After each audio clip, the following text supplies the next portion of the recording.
लगोगे।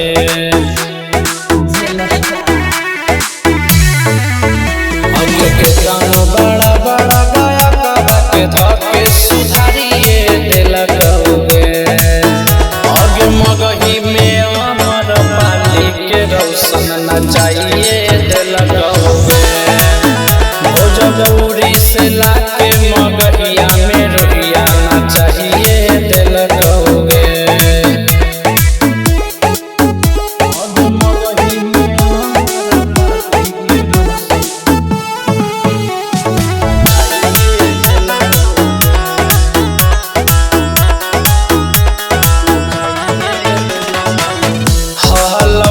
बजेल के अंदर तब गनमा बजलोगे।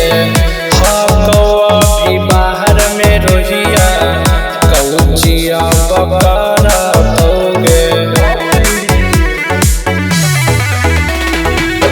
हलो जब बजेल के अंदर तब गनमा बजलोगे।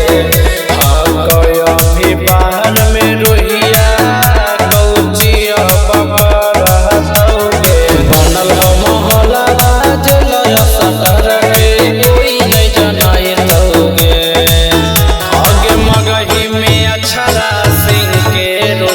नचाइए दे लगोगे।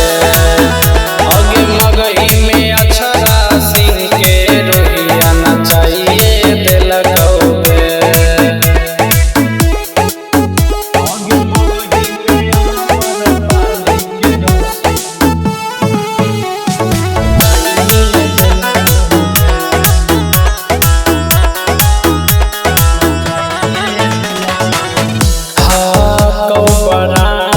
रोहिया रहत बरांडा के छोट मोट होते रहत जे लगे में कांड गे।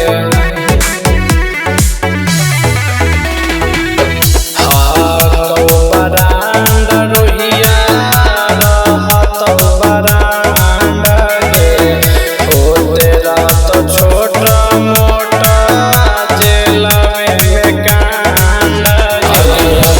लगौना में डीजे पे नागिन बनाइए दे लगोगे। आगे मगही में नीलम गिरी के रोहिया नचाइए दे लगोगे। आगे मगही में नीलम गिरी के रोहिया